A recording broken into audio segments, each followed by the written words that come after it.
What's good, YouTube? So I'm back with another stun deck profile. This time I am doing one of the new ones, the Morganite Stun Deck. Honestly, I think this might be the best stun deck released in a while. The deck runs so smooth. It has the ability to play a lot of non-engine, which in my opinion means a lot of draw cards with stun deck. Obviously, you don't play hand traps with this deck because of the spell cards prohibit you from using cards from the hand.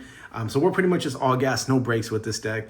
And honestly, this is a very beginner-friendly deck, very budget as well. The whole deck I picked up for $20. Honestly, less than $20. So if you are beginner-friendly, you want to compete at locals, you want to compete with your friends, this is a very simple, easy-to-learn deck, one of the best beginner-friendly decks. Yeah, your opponents might not like you, your opponents might be upset because you're playing stun, but at the end of the day, you're entering Yu-Gi-Oh!, you're learning how to play, and it's just really a fun deck. If you love not letting your opponent play, this is the deck for you. If you love drawing cards, this is the deck for you. If you love spending under $20 for a full deck, this is the deck for you. So going straight into the deck profile, we have Morgana, the Witch of Eyes. She is pretty much the reason this deck is now viable. She has protection because when an opponent's monster declares an attack, you can banish one Morganite spell from your graveyard and negate that attack. But honestly, that's not why she is good. She does have a 2100 defense as well, so she is not bad to keep on the board. 1500 attack, again, not bad as well. Her main thing is she is basically a rota for your spell cards, because if this card is normal or special summon, you could add one Morganite spell from your deck to your hand. So she is pretty much the reason your deck is now viable, because she is a searcher. She gets you any of your missing pieces, and again, with the amount of draw cards you have, you're going to usually have at least 2 to 3 pieces to set up your board. So again, she is a great one-card starter. She gets you into your engine and she gets your stuff going. Then going into the other monsters, we have Majesty's Fiend. As we go into the spell cards, I'll show you why we play these cards. We have a spell now that allows us to normal summon any monster. So we can normal summon Majesty's Fiend without tributing cards. So again, if we can do that, we are going to utilize that. And in case you don't know what Majesty's Fiend does, it's a big block of text, but it states neither players can activate monster effects. That's very simple. It is a walking skill drain, 2400 attack as well. So again, we can normal summon it and we don't have to tribute a monster. Then we have Vanity's Fiend and the Archlord Christia. So Vanity's Fiend, neither player can special summon monsters. And then Christia is pretty much the same exact thing. Neither player can special summon monsters. He does have a 2800 attack. I am missing one of the other ones. It's the one that has green hair. He also has a stronger attack than Vanity's and Majesty's Fiend. So I think he might be preferable as well as opposed to these ones. I just need to find him in my collection. So yeah, Archlord Christia, 2800 attack. Similar effect as Vanity's Fiend. Neither player can special summon monsters. Then we also have one Fossil Dyna, just because there is sometimes where you can't get into your engine, and sometimes you aren't able to get into Guilt Gripping Morganite. So sometimes you're not able to summon the other monsters. So I feel like I just have Fossil Dyna in here just in case something like that happens, or in case you are Ash Blossom for whatever reason. It's also a decent going second card because when this card is flipped face up, destroy all special summon monsters on the field. So he does have some going second abilities as well. So that's 10 monsters. Now going into the Morganite cards, we have Guilt Gripping Morganite. So this is the card that states you can normal summon level 5 or higher monsters without tributing. So this is a big boost for the deck, being able to do that. A huge help for stun cards, honestly. And if that wasn't strong enough, its other effect is another busted effect. You do not pay life points to activate spell or trap cards. In case you don't know, or you haven't been playing Yu-Gi-Oh!, we have cards called Solemn Warning, Solemn Judgment, and Solemn Strike, which are extremely busted counter trap cards, which typically can't be negated unless someone else has a counter trap card. So thanks to our Guilt Gripping Morganite, we do not have to pay the life points. So typically Solemn Judgment would require like 4,000 life points at the beginning of the game. Now we can utilize it for free with Guilt Gripping Morganite. Then we also have Succumbing Song Morganite, 3 copies as well. This card states monsters you control can make up to 2 attacks on monsters during each battle phase. If your monster battles an opponent's monster, any battle damage it inflicts to your opponent is doubled. So those are decent effects, but that is not why we run this card. We run this card because this card states you can banish this card from your graveyard, add one Morganite card from your deck to your hand. So this is another searcher. You pretty much use it to get it into the graveyard, and then you can go ahead and activate the graveyard effect. We're also running 2 Foolish Burials. So it's basically 5 copies of this card. You can cut it down to 1 Foolish Burial. Sometimes it does become clunky. But yeah, you basically want to get into this card because this card can get you any of your other Morganite cards.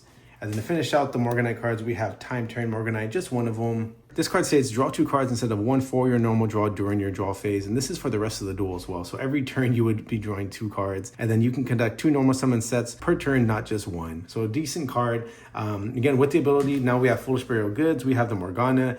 We can really get into Time Turn Morganite really easy. So I just run 1 in the deck. Then going over the trap lineup, we have 3 Dogmatic of Punishment. This card is the only card that requires like having extra deck stuff. If you don't want to run Dogmatic of Punishment, you can also run other cards as well. There's other Solemn cards, or there's Iron Thunder. That is a card that is going to be reprinted. I think it's called Iron Thunder, Sky Thunder, something like that. It's going to be reprinted next month. So when that card is available, I will be adding it to this deck. But to keep it budget, we have Dogmatic of Punishment. You can also do the trap card that steals your opponent's monsters. Honestly, there's so many good trap cards out there. You can really replace this with anything if you don't want to utilize the extra deck. And again, we are not paying life points, so we are running all of the Solemn cards. We have 3 Solemn Warnings. When a monster would be summoned, or when a spell trap card or a monster effect is activated that includes an effect that special summons a monster, negate the summon and destroy it, and we do not pay the life points as well. Solemn Judgment, pretty much negate everything. Typically, we would have to pay half of our life points. Now in this deck, we pay nothing. Solemn Strike, again, one of the most busted cards in Yu-Gi-Oh! When a monster would be special summoned or a monster effect is activated, pay 1,500 life points, negate the summon or activation. If you do, destroy that card. Then to round out the deck, we have Called by the Grave, just for some extra protection. Card of Demise, Pot of Prosperity. We can utilize Card of Demise, so why not? This is one of the most busted cards in the game, being able to pretty much refill your hand, draw until you have 3 after you set all of your cards. We only run 10 monsters, so we're typically not going to be discarding anything. And then Called by the Grave, just some protection against Ash, plus it's also a decent going second card. Then of course, more draw cards. We have 3 Pot of Duality and 3 Pot of Extravagance. Running out the deck for a clean 40. As you can see, a lot of draw cards, a lot of potential to get into your engine. Not running any going second cards. Again, this deck is all gas, no brakes. Then we're going into our extra deck. As you can tell too, the main deck, the 40 cards, there is no going second cards. I am thinking of replacing the 3 Dogmatic of Punishments for possibly 3 Regekis or 3 Dark Ruler No Mores, or cards like Evenly Match as well. Or obviously, if you know you're going second, you would have a decent side deck of going second cards with cards like Regeki, Lightning Storm, Harpy's Feather Duster, Dark Ruler No More, a bunch of budget cards like that. But our extra deck is full of pretty much Dogmatic of Punishment targets. We have 3 Outer Entity Entities. One of the new ones, Valen the Supersized Sky Blaster. He pretty much is sent to the graveyard and can destroy one of your opponent's back row cards. Mirror Logic, Negate. I have 2 Typhons in here. Honestly, I think I'd want 3. And then I'd also want 3 Garuras, and then 3 Tri-Brigade Arms, as well as the 3 Outer Entity Entities in the back, just because I feel like you don't really use the extra deck, but if you were to use it, having cards like Typhon, 3 of them is definitely necessary because he is one of your best going second cards. So you'd be able to normal summon a monster and then just slap Typhon on that. And then he is a skill drain, he's also a bounce, and he's also a 2900 attack monster. So again, I'd have 3 Typhons, 3 Garuras, and then 3 Tri-Brigade Arms, just because there are other cards you can utilize. And I also just have SP Little Knight and Golden Cloud Beast in here. But again, you can remove this SP Little Knight to keep it under the $20. So you'd probably remove it, again, put 3 of these, 3 Garuras, and 3 Typhons. You can even have cards like Blue Eyes Ultimate Dragon, because he has a 4500 attack for Dogmatic of Punishment, Fossil Machine. These are all 25-cent cards, Nightmare Phoenix, Donner, decent SP Little Knight replacements. So now I'm going to go ahead, shuffle the deck up, show you guys what this deck can do. Again, very beginner friendly. If you guys are trying to get into the game, this is one of the best decks to get into if you guys want to play competitively, because again, it doesn't require much brain power and it allows you to compete for under $20. Again, not everybody is a fan of combo decks or spending 15 minutes building a board. This deck pretty much gets you to the end of a combo deck, which pretty much doesn't allow your opponent to play as well without having to do the 15-minute combos. So if that's something you guys are interested in, if you guys are budget players, stun enjoyers, or just somebody that likes to punish combo players, this is the perfect deck for you guys. All right, let's see what we get. Solemn Judgment, Succumbing Song Morganite, Time Tearing Morganite, Card of Demise, great one, and our Morgana. So we have our starter. So right away, I think we're just gonna go ahead, activate our Time Tearing Morganite. So this states every turn after this, we can draw 2 cards. We can also do 2 normal summon sets per turn, not just 1. So if we end up drawing into a second monster, we can go ahead and normal summon it after we do Morgana as well. Put that over there. Now we can go ahead and utilize our Succumbing Song Morganite. We don't really care about the effects, the battle stuff. But basically, you can banish this card from a graveyard, add 1 Morganite card from your deck to your hand. So we're gonna go ahead and utilize this to do the battle stuff. And then after, we can go ahead and then banish this card from your graveyard to add 1 Morganite card. So we're pretty much gonna add the missing piece. I think we're missing the life points one from here. the guilt-tripping Morganite. So we're gonna go ahead and add that one to our hand. Now that we got that as well, I don't think we need the Morgana. We can try and see if we can get an additional normal summon. That way we can utilize 2 hopefully stun cards with our card of demise afterwards. Because after using the Succumbing Song Morganite, it says you can banish this card from your graveyard, add 1 Morganite card, then place 1 card from your hand on the bottom of the deck. So I think we're just going to go ahead and put the Morgana because we're able to get all of our Morganite cards already. So we can go ahead and put this at the bottom of our deck. Then we can go ahead and utilize our guilt-tripping Morganite. So we can normal summon level 5 or higher monsters without tributing. And then we also do not pay life points to activate spell or trap cards. And then we can go ahead, set our Solemn Judgment, and then use our card of demise to draw 3 cards. So we got Majesty's Fiend, another Solemn Judgment, and guilt-tripping Morganite. So from here, we'd go ahead, set our Solemn Judgments. So we have 2 Solemn Judgments. We go ahead and be able to normal summon our Majesty's Fiend because we don't have the tribute summon for it now, and then neither player can activate monster effects. So we have this, we have 2 Solemn Judgments set.